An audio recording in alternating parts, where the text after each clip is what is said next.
Hello! I have 5 passages to read today. This will be really fun. It's about self-knowledge, teaching, friendship, talking, and time. And a man said, "Speak to us of self-knowledge." And he answered, saying, "Your hearts know in silence the secrets of the days and the nights, but your ears thirst for the sound of your heart's knowledge. You would know in words that which you have always known in thought. You would touch with your fingers the naked body of your dreams. And it is well you should. The hidden wellspring of your soul must needs rise and run murmuring to the sea, and the treasure of your infinite depths would be revealed to your eyes. But let there be no scales to weigh your unknown treasure, and seek not the depths of your knowledge with staff or sounding line. For self is a sea, boundless and measureless. Say not, I have found the truth, but rather, I have found a truth. Say not, I have found the path of the soul. Say rather, I have met the soul walking upon my path. For the soul walks upon all paths. The soul walks not upon a line, neither does it grow like a reed. The soul unfolds itself like a lotus of countless petals. Then said a teacher, "Speak to us of teaching." And he said, "No man can reveal to you aught but that which already lies half asleep in the dawning of your knowledge. The teacher who walks in the shadow of the temple among his followers gives not of his wisdom, but rather of his faith and his lovingness. If he is indeed wise, he does not bid you enter the house of his wisdom, but rather leads you to the threshold of your own mind. The astronomer may speak to you of his understanding of space, but he cannot give you his understanding. The musician may sing to you of the rhythm which is in all space, but he cannot give you the ear which arrests the rhythm, nor the voice that echoes it. And he who is versed in the science of numbers can tell of the regions of weight and measure, but he cannot conduct you thither. For the vision of one man lends not its wings to another man, and even as each one of you stands alone in God's knowledge, so must each one of you be alone in his knowledge of God and in his understanding of the earth." And a youth said, "Speak to us of friendship." And he answered, saying, "Your friend is your needs answered. He is your field which you sow with love and reap with thanksgiving. And he is your board and your fireside.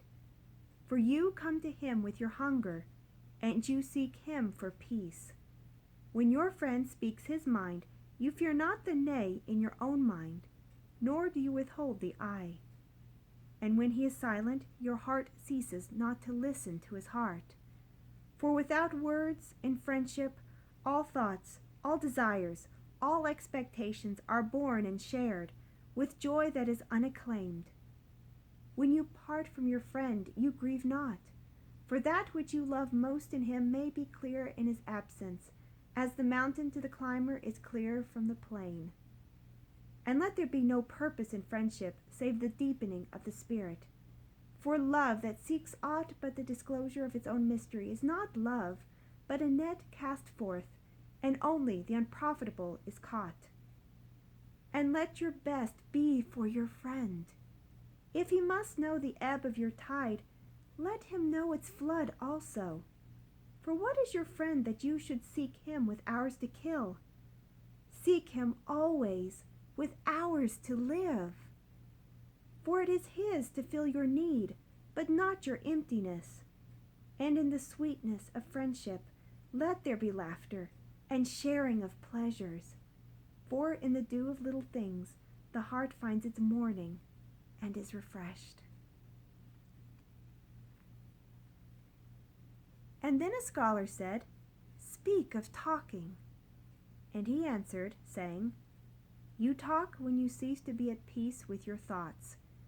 And when you can no longer dwell in the solitude of your heart, you live in your lips, and sound is a diversion and a pastime. and in much of your talking, thinking is half murdered.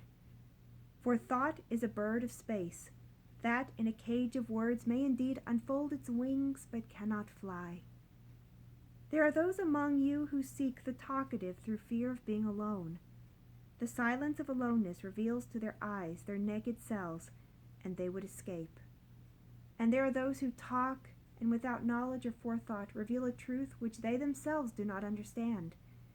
And there are those who have the truth within them, but they tell it not in words. In the bosom of such as these, the Spirit dwells in rhythmic silence. When you meet your friend on the roadside or in the marketplace, let the Spirit in you move your lips and direct your tongue. Let the voice within your voice speak to the ear of his ear. For his soul will keep the truth of your heart as the taste of the wine is remembered, when the color is forgotten and the vessel is no more. And an astronomer said, Master, what of time? And he answered, You would measure time, the measureless and the immeasurable. You would adjust your conduct and even direct the course of your spirit according to hours and seasons. Of time, you would make a stream upon whose bank you would sit and watch its flowing. Yet the timeless in you is aware of life's timelessness, and knows that yesterday is but today's memory and tomorrow is today's dream, and that which sings and contemplates in you is still dwelling within the bounds of that first moment which scattered the stars into space. Who among you does not feel that his power to love is boundless? And yet who does not feel that very love, though boundless, encompassed within the center of his being, and moving not from love thought to love thought, nor from love deeds to other love deeds? And is not time even as love is, undivided and spaceless?